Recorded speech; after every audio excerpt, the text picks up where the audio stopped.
From Metabod to Alaska, welcome and welcome back, fellow fans of Clash of Clans. Are you ready? Are you prepared to learn from a 3-star master that cannot spell his name with a U? That is right, Ricky Rez from Tribe Gaming recently qualified for the World Championships, and he has been out there absolutely annihilating bases with one of the most complicated Lalo strategies that exist. Now, we can definitely learn some things from these attacks, although they are elevated to a level beyond the capabilities of most average clashers.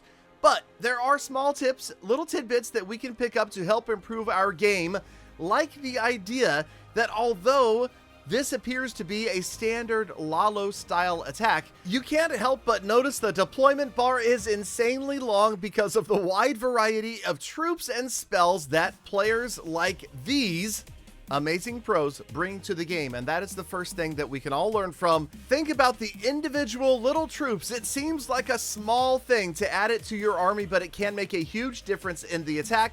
Just like using a creator code may seem almost effortless to you, but it changes the lives of content creators like yours truly. Thank you those that are choosing to use code Galadon, but remember, it's more important to use a creator code in general than to use mine, but that's my favorite right there. Okay, so back to the attacks. I'm talking about bringing the sneaky goblins to take care of stuff around the outside, bringing an ice golem to help tank for one of your heroes. The same with a giant. You'll notice that Ricky Rez has all of these things, plus a couple of cleanup troops, like the minion, like the wizards, like the archer, like the barbarian. I don't even know what some of these are for, but it is up to you to decide where and when you're going to drop these. Obviously, this has been a base that was closely studied, and yes, while there are some buildings that are exposed at the beginning of an attack, look at during the attack. This is why everybody should consider bringing some extra troops. Check out that wizard by himself at the top of the base, wiping out that dark elixir storage. That is an opportunity that presented itself during the attack, so that's why maybe sometimes you want to bring a few extra cleanup units. Obviously, that's what Ricky Rez did with the archer and the barbarian and some of the minions. This is a strategy that the pros use that maybe you and I don't. And maybe we should consider adding it to our Clash of Clans tool belt. Let's move on and check out another attack. And yes, another wide variety of troops, including an E-Titan rolling in, but of course the beginning starts out with a beautiful Invincible blimp, and check out the timing on that blimp. Now, many of us also would have missed that timing. That blimp seemed to me to be a little bit too far away from the Grand Warden in order to benefit from that invincibility, but because Ricky Rez knows his radii, and that is something that we all need to focus on, know the radii of your ability.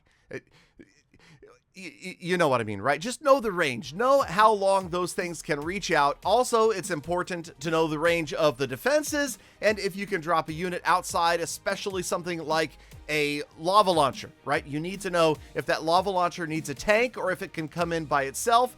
Here, Ricky Rez just annihilating 25% of this base at the beginning and then providing a beautiful funnel for the queen.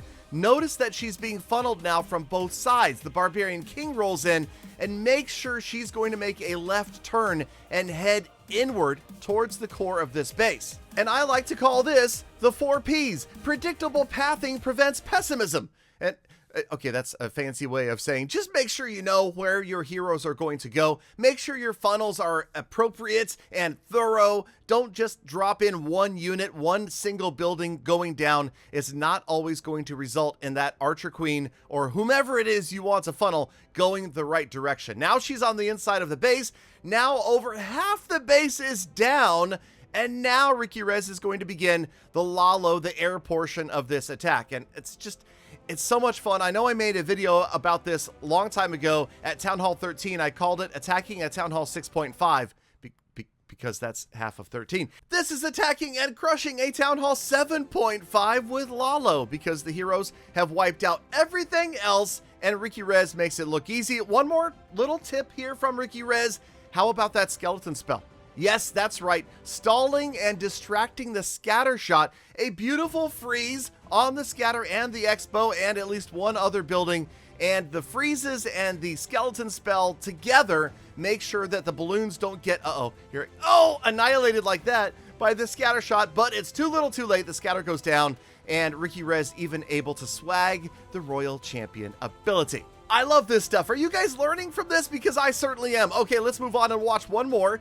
Very similar, but also very different. Yes, tons of different units, a diversity in the army. Thank you, Ricky Rez, for being diverse. But no, check out the beginning strategy. This time, he's dropping in skeletons and bats with the Invis spell in the core to take out the clan castle. That is a huge offensive tactical advantage that Ricky Rez has gained. And you'll notice that that is one more tip that the pros use that we don't necessarily, and that is make sure you divide your attacks into multiple stages, divide the base into multiple parts, and take it apart like a surgeon.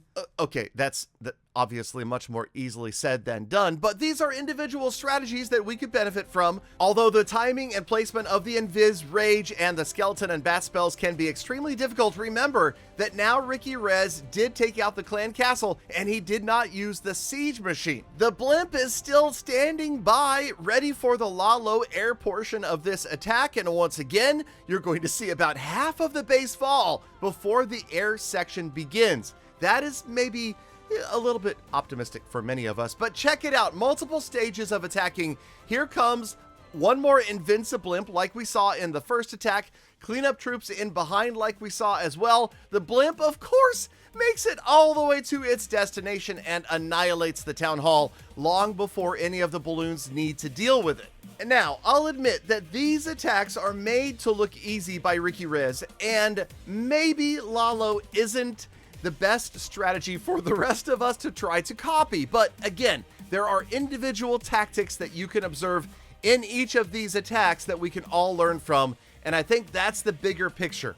Don't try to specifically copy an attack from one of these 3-star masters, because there will be more videos like this coming out and they will be using different strategies. Watch for Hog Riders, watch for other ground smash attacks, Super Hog Riders, Super Dragons, Electro Dragons. These guys can crush any base with any army. I hope you guys learned some tips today. I certainly did. Now it's our turn to get out there and try them. Thank you, Galafam, for sticking around all the way to the end of today's episode. You know you are the one and only true #Galafam, and that is why I love, think about, and appreciate every single one of you every single day. So get out there, make the best of the rest of your day, week, month, and year. Be kind to other people, animals, and the planet. And I'll see you all back here again tomorrow for more Full Attacks.